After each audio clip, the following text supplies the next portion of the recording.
Bali ito yung anak nung kay Master Pogi. Ayan, sayang, hindi ko nasingsingan ng super set. Akala ko magbabara ako.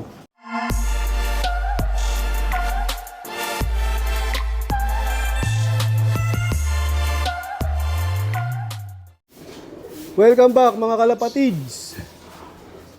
Bali ito nga yung mga patoka natin dyan mga kalapatids. Breeder mix ng kalapatids ni Boss Ronald Gonzales.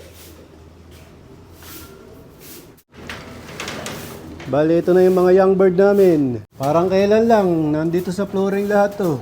Mga may dilaw-dilaw pa sa ulo. Pero ngayon, ayun oh. Lalaki na. Mga nagpipiti ka na nga to, lumilipad na mga kalapatids. Pero hindi pa sila groupings. Paisa-isa pa lang yung lipad nila. Baga, magulo pa yung lipad nila mga kalapatids. Lipad, inakay. Kaya medyo delikado pa yan. Time check, 8:28. No, maaga pa. Ang oras ng pagpapalabas ko nga sa kanila mga kalapatids, siguro mga 10:30 o 11 o'clock ng umaga. Di ako nagpapakawala ng maagang-maaga kasi nga ang dami nagpaparonda dito. Baka mamaya paglipad nila may biglang makasabay na grupo, matangay sila. Delikado. Katulad nung nangyari kay JJBK ang Sakulam. Nagpalipad ng 3 inakay. 5 daw nung umaga. Ano oras yun? Ayun, alas 7 ng umaga. Delikado nga yun mga kalapatids. Pagka sa mga gantong edad, yung mga bago palang tinuturuan, mga inakay na hindi pa masyado marunong rumonda o lumipad. Tsaka yung ganong oras, yun yung oras na lumilipad ng malayo yung mga inakay. Itong mga gantong edad. Sabik ano? Oo, sabik yan. Pagka yung, lalo na pagka yung makulimlimang panahon. Iniisip nila, kayang-kaya nila. Kaya pagka gantong edad, mga kalapatids, hindi ako nagpapalabas o nagpapalipad ng ganitong oras. Mas gusto ko yung may araw o yung tirik yung araw para hindi sila, lumipad ba sila mga kalapatids, hindi sila lumalayo. Mga gagawin nila, mga 1-2 ikot lang, babalik na kagad. Dahil nga panahon ng tagulan ngayon mga kalapatids, isa-isa kong chine-check yung mga inakay namin. Siyempre, tinitingnan natin kung tinatamaan sila ng sipon o nagkakakangker. Tapos, siyempre, yung gamit natin patoka dito, walang iba kung hindi yung kalapatids. Breeder mix ni Boss Ronald Gonzales. Chine-check ko nga isa-isa, tapos at the same time, binibilang ko na rin sila kasi nga, mga nagpitika na to kahapon. Tapos yung may nakita ko, may dumapong isa doon sa building. Kaya binibilang ko kung kompleto. Ganda rito.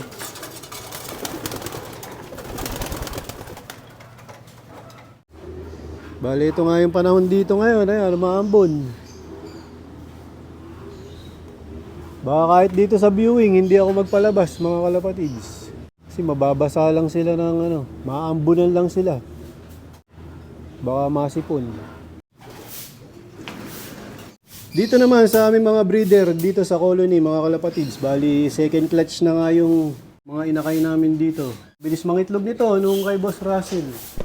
Ayan Ayun pa lang yung mga inakay niya, may kasunod na kagad. Tapos itong nahiram nga namin na lahi nung kay parang Richie Alan De Leon. Ayan, may anak na, kaya lang laging isa lang yung napipisahan niya o yung nabubuhay. Bali, na nga yan, super set na yung mga inilalagay namin singsing sa mga inakay. Ito, isa lang. Itong pares naman na to, itong lalaki tamad magsubo. Bali, yung babae lang yung nagsusubo. Bali, 2 nga yung inakay nito, medyo maliit yung isa. Ginawa ko, nilagay ko dito yung isa. Dito sa number 16. Ayun. Bali, nga to, yung number 16, hindi natuloy hindi napisa yung itlog nila. Nagbugok parehas, kaya nilagay ko yung inakay na maliit dito sa kanila. Ayan. Tapos itong number 14.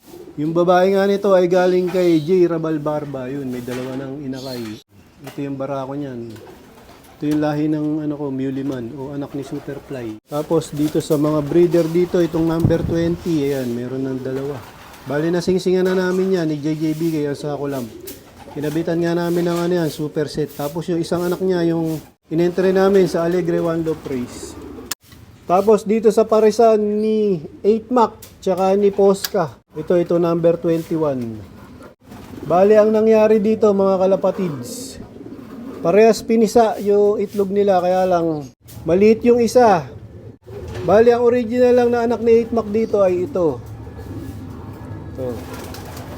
Tapos ito ay galing dito sa number 19. Itlog niya yan ng number 4. Medyo nakakalito mga kalapatids.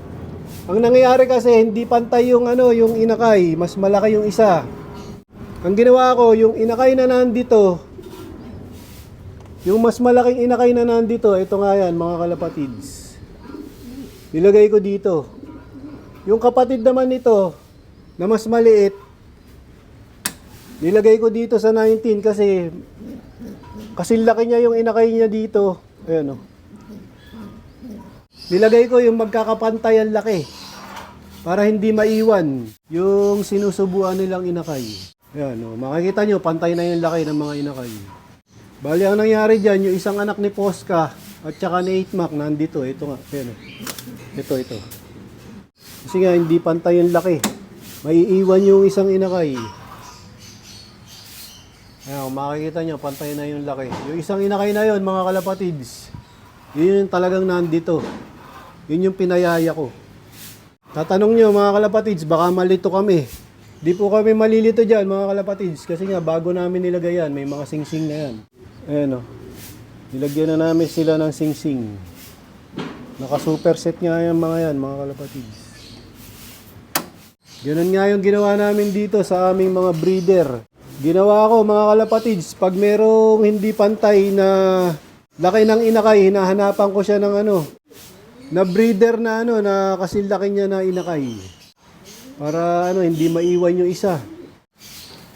Ganun nga yung yung diskarte namin dito sa breeding. Tapos dahil panahon na nga ng tag-ulan, binibigyan namin sila ng Tolomes 5-in-1.